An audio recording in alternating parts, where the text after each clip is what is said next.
আমি 2-1 দিন পর আবার আসব।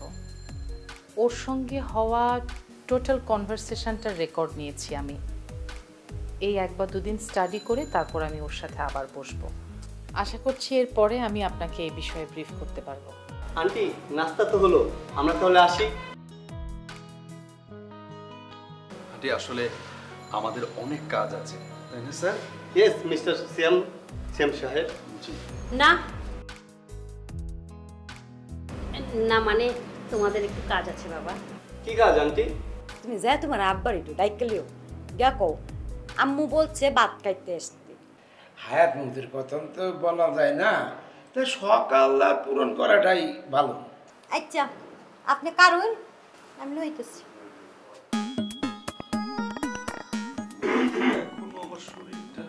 কিরে তোরা কি ঘুমিয়ে পড়েছিস? না ভাই, বসেন আপনি। আচ্ছা তাদের সাথে একটা গুরুত্বপূর্ণ কথা বলবো, বেশি সময় নিব না, বরঞ্চ 5 মিনিট। না ভাই, আপনি 10 মিনিট সময় নেন, বলেন, সমস্যা নেই। তোরা এখন ভালো আছিস, ক্লান্তি এলোমেলো ভাবটা চলে গেছে। এখন বলি হাবিব ভাই, এই আপনার গুরুত্বপূর্ণ কথা? না, গুরুত্বপূর্ণ কথা হলো আগামীকাল গুরুত্বপূর্ণ একটা মিটিং আছে, তোদের এখন মৌখিক জানিয়ে দিলাম। তো আগামীকাল সকাল 10টায়, রোজ সোমবার। কিন্তু ভাই, মানে কাল সকালে মিটিং, মানে কিসের মিটিং, কে কে থাকবে মিটিংয়ে, কিছুই তো বললেন না। সেটা জানা কি এখন খুব দরকার? না, বাট জানা থাকলে বিষয়টা পূর্ব প্রস্তুতি নেওয়া যেত, ফলপ্রসূ হতো। হ্যাঁ, মানে আমরা রাতের বেলা শুয়ে শুয়ে সিদ্ধান্ত নিতে পারতাম যে কালকে আমরা মিটিংয়ে কি কি বলবো। তোদের কথার একটা লজিক আছে। আচ্ছা বলতেছি, কাল সকালে স্টার্টআপের ব্যাপারে আলোচনা হবে। স্টার্টআপ? ইয়েস, আমরা ইন্টারনেটের বিজনেসের পাশাপাশি নতুন একটা বিজনেস স্টার্ট করতে যাচ্ছি। সেই বিজনেসটাও ইন্টারনেট বেস। বাকি আলোচনা আগামীকাল সকালে হবে। তাহলে আমি এখন যাই, তোরা এখন ঘুমা।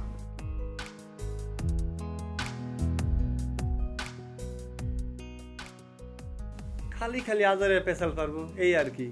কাজের কাজ তো কিছুই হইব না, খালি স্টার্ট আপ, এই আপ, এইরকম কত মিটিং সিটিং করলো। আরে বাবা, তোর এখন বিয়ে শাদির বয়স হয়েছে, বিয়ে শাদি কর না, তা আছে স্টার্ট আপ নিয়ে। তোর খালি বিয়ে শাদী নিয়েই কথা বলতে হবে নাকি?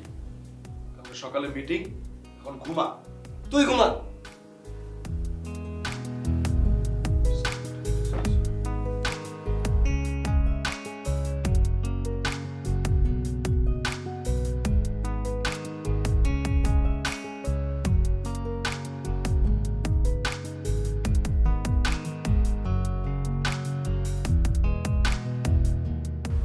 আমি কি দরজা লাগাই দেখ ঘুমাইবাম, নাকি আপনি স্যারের লেগে বই থাকবাম? ভাবি স্যার এক কাম করেন, আপনি ঘুমান না, আমি স্যারের লগে আছি। স্যার যদি রাতের বেলায় বাসা আইতে চায়, তাহলে আমি আপনারে মোবাইলে কল দেবো না, আপনি মোবাইলটা মাথার কাছে রাখেন। আচ্ছা ঠিক আছে, ব্যাটারি একটু দেখ করা হইছে। হেলাল বাবাজি ঘুমাইছে না যাক না? হ্যাঁ, রাতে কি খাইছে? হকাইছে, কিন্তু অন যে কিতা করতেছে কইবার পারতাম না। আহা, আপনার সব কিছু জানতে হইবে, এই সংসার চলবে আপনার কথায়। হেলাল বাবাজি তো আপনার পোলা, ভালোবাসা আদর যত্ন দিয়ে এর মন জয় করতে হইবে। কিন্তু কিতা করতাম ভাইজান কই, হ্যাঁ তো আমার লোক কতই কোনা। আরে বলবে বলবে, বলতে হইবে, আমার বিশ্বাস ভাবিসা আপনারে পারতেই হইবে। শোনেন, স্যারের লোকে একটু ভাব জমাইবেন, স্যার একটু আদর যত্ন করবেন। এই আমনে থাকতে গ্যারেজে যাইয়া এই যে রঙিন পানি খাইবে, এইটা তো হইতে পারে না। শোনেন ভাবিসা, বুড়া মানুষ মদ টদ খাইয়া কোন সময় যে হাট ফেলে মরিয়া যায়, হ্যাঁ যদি মরিয়া যায় তাহলে ব্যাগ সংসারটা একেবারে ভাসে যাইবে। স্যারের লোকে একটু কথাবার্তা কইবেন, একটু রং ঢং করবেন, স্যারের মনটা জয় করবেন। বোঝেন না কি কইতে চাইতেছি? আচ্ছা, কিন্তু হাসা কথা কিতা জানুন, আপনি স্যারের আমার ডর হরে কিরম জানি কড়া কড়া কথা কই। আপনি স্যার আমার ডাক দিলেই আমার বুকের ভিতরে দরফরে উঠবে। একটা ব্যবস্থা লইতে হইবে ভাবি সাহেব। এই বিষয়ে আমি আপনার লগে পরে সলা পরামর্শ করব না, যাই আমি। আচ্ছা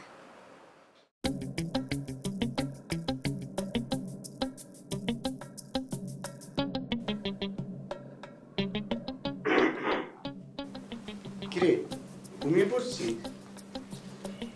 তোদেরকে বারবার ডিস্টার্ব করতে হচ্ছে। আরেকটা কথা বলতে হয়। ভাই কোনো সমস্যা? কোনো সমস্যা ছাড়া কি আমি এখানে আসতে পারি না?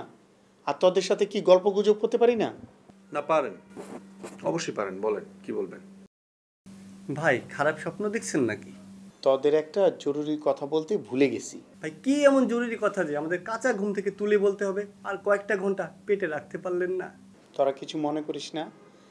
আচ্ছা, আগামীকাল মিটিংয়ে প্রত্যেকে একজন একজন করে যদি গেস্ট আনা হয়, বিষয়টা কীরকম দাঁড়ায়?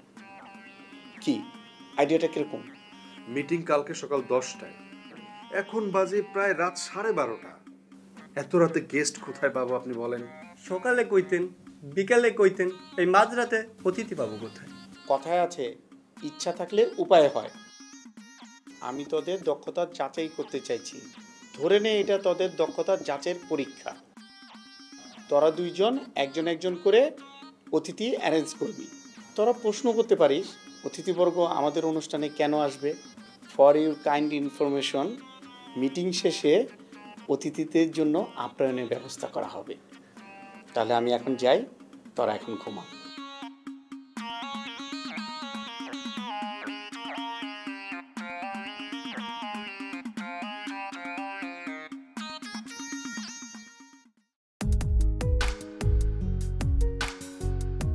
আচ্ছা মা, বল, কান খোলা আছে। তুমি হঠাৎ বাসা চেঞ্জ করার মতো এরকম কঠিন সিদ্ধান্ত কেন নিলে? বাসা বদলানো যে কঠিন সিদ্ধান্ত, এটা জীবনে প্রথম শুনলাম। না আসলে এই যে ধরো একটা নতুন জায়গায় এসে অ্যাডজাস্ট করা, সেটাকে এবার মানে নতুন প্রতিবেশী, নতুন মানে আগে যে আমরা ভালো লাগাটা ছিল, একটা জায়গায় থাকতাম, চিনতাম, শুনতাম, মানে হুট করে সে অ্যাডজাস্ট করাটা কেমন না বলো? এই জন্য বলছিলাম আর কি। আগে বল তুই, এই বাসাটা তোর কাছে কেমন লাগে? ভালো শুধুই ভালো? না, ভালো আছে, ভালোই ভালো আছে। আগের বাসার চাইতে এই বাসাটার কোন দিকটা তোর বেশি ভালো লাগে বলতো? এই যে এই বাসার ফিটিংসগুলো ভালো, তারপরে রুমগুলো বড় বড় খোলামেলা, তারপর সবচেয়ে বড় কথা হচ্ছে এই বাসাটা হচ্ছে সাউথ ফেস। তার মানে আগের বাসার তুলনায় এই বাসা সুন্দর, খোলামেলা, বড়। হ্যাঁ। শুধু এই সমস্ত ভালো লাগার জন্যই এই বাসায় আসা, আর কোনো কারণ নেই। আচ্ছা ভালো, তো আমি ওখানে উঠছি মা। হুম, কোথায় যাচ্ছিস? কোথায় যাচ্ছি মানে? ক্লাস আছে, ক্লাসে যাচ্ছি। আচ্ছা সাবধানে যাই। শোন শোন শোন, তুই না তোর মানে প্রতিদিনের ক্লাস, যে সপ্তাহে কোন দিন কোন ক্লাসটা কখন হবে আর কোন সময় হবে, এগুলো না একটা রুটিন করে দিস আমাকে। ঠিক কেন বলো তো? বুঝলি না, এই যে তুই বুঝিনি। প্রাইভেট ভার্সিটিতে পড়িস, তাই না? কত টাকা খরচ তোর পিছনে, এই সব খরচ না তোর বাবাকে বুঝিয়ে দিয়ে তারপর টাকা নিতে হয়। আর তোর বাবাও, সেও জানে যে তার মেয়ে যে প্রাইভেট ভার্সিটিতে পড়ে, এত টাকা খরচ হলেও মেয়ে তার ভালো একটা ভার্সিটিতে পড়ে, এই জন্য আর কি। আচ্ছা, তো আমি ক্লাস থেকে এসে তোমাকে line to line, pi two পাই লিখে দেবো, ঠিক আছে? ঠিক আছে, আসি। জামা।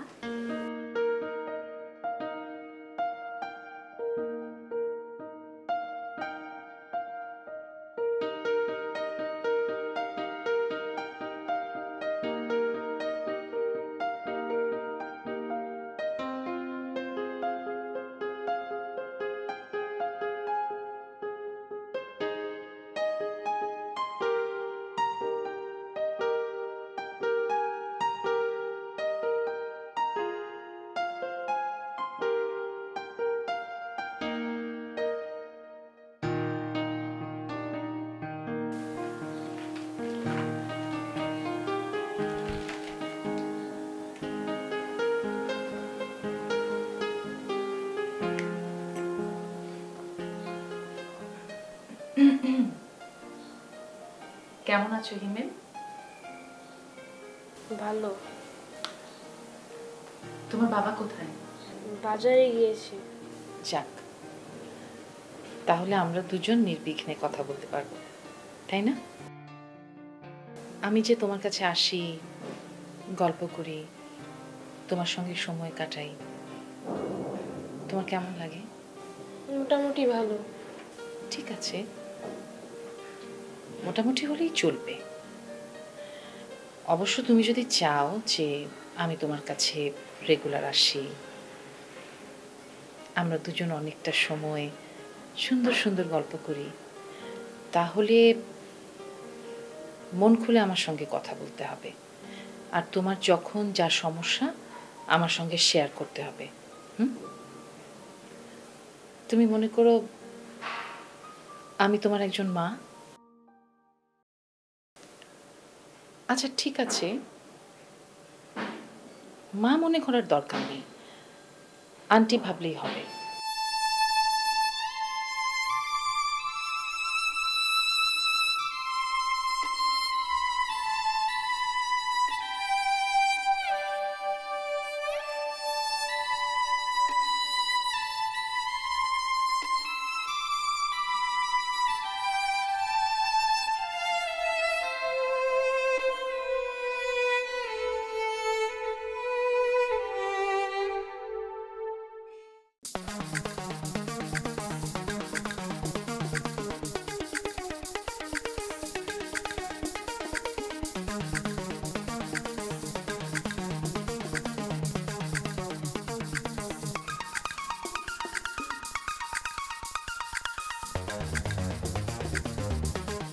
এই, তোরা কি আমাকে অনুকরণ করছিস না ভেঙ্গাচ্ছিস?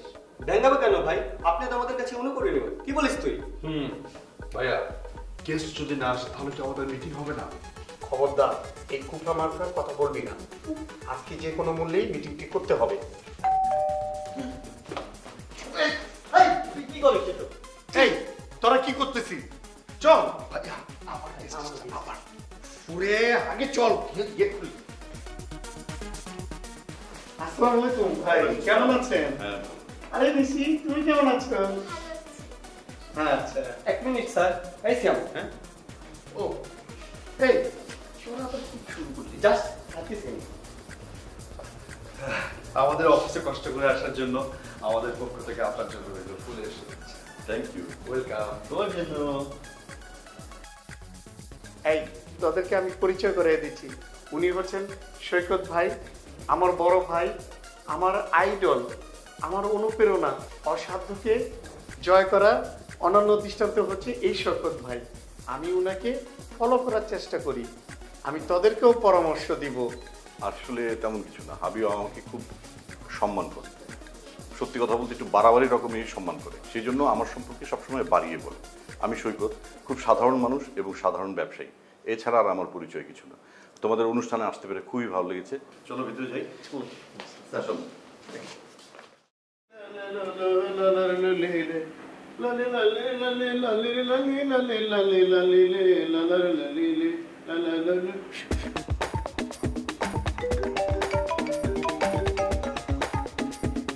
আসসালামু আলাইকুম ইয়া হাবিবা। ওয়ালাইকুম আসসালাম ইয়া হাবিবি। কেমন আছো তুমি? মাশাআল্লাহ, আলহামদুলিল্লাহ। তোমরা কেমন আছো? আলহামদুলিল্লাহ, আমরাও ভালো আছি। শোনো তুলির বাবা, খবর ভালো, কোনো সমস্যা নেই। সমস্যা নাই বলে তো পায়ের উপর পা তুলে পাঞ্চি বলে চলবে না, মেয়েটার দিকে ভালো করে খেয়াল রাখতে হবে। দেখো তুলির বাবা, আমি কিন্তু পান খাই না। আরে ওটা তো কথার কথা বললাম, তুমি পান খাও না সেটা তো আমিও জানি। বললাম মেয়েটার দিকে ভালোভাবে নজর রেখো। শোনো, কে কি বললো সেটা শুনে অযথা মেয়েকে কিন্তু সন্দেহ করা ঠিক হচ্ছে না। মেয়েটা শুনলে কিন্তু অনেক কষ্ট পায়। শোনো তুলির আম্মা, যা কিছু রটে তার কিছু কিছু বটে, ঘটে তো দূরের কথা, বটেটাই অনেক কিছু। এই যে আমি তোমাদের জন্য কষ্ট করতেছি বিদেশ থেকে, তোমাদের জন্যই তো নাকি? এটা না বুঝলে আমার বিদেশে থেকে কষ্ট করা তো অর্থহীন। ঠিক আছে, আমি এখন থেকে আরও কড়া নজরে রাখবো। দরকার হলে মেয়ের সাথে সাথে ওর ভার্সিটিতেও যাব। হ্যাঁ তাই তো, উল্টাপাল্টা কিছু দেখলে আমাকে জানাবে, আমি ব্যবস্থা নেব সময় মতো। আচ্ছা, জানাবো। আচ্ছা ঠিক আছে, এখন রাখি, আমি কাজে যাব। খোদা হাফেজ।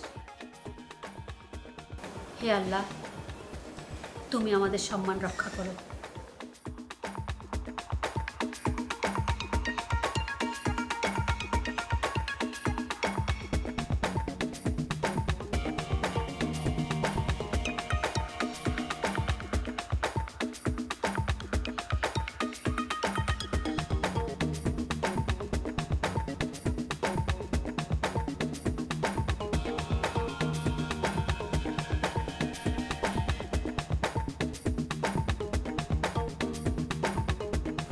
আঙ্কেল তোমার ফলো করছে।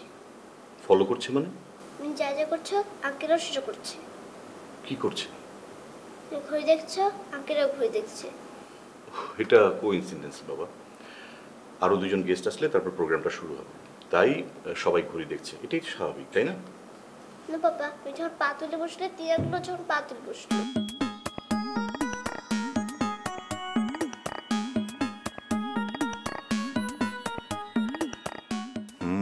ওরা দেখছি আমাকে একটু বেশি ফলো করছে, তাই তো? আচ্ছা, প্রোগ্রামটা কখন শুরু হবে? এই তো আর 10 মিনিট দেখবো, গেস্ট যদি চলে আসে প্রোগ্রামটা শুরু হয়ে যাবে।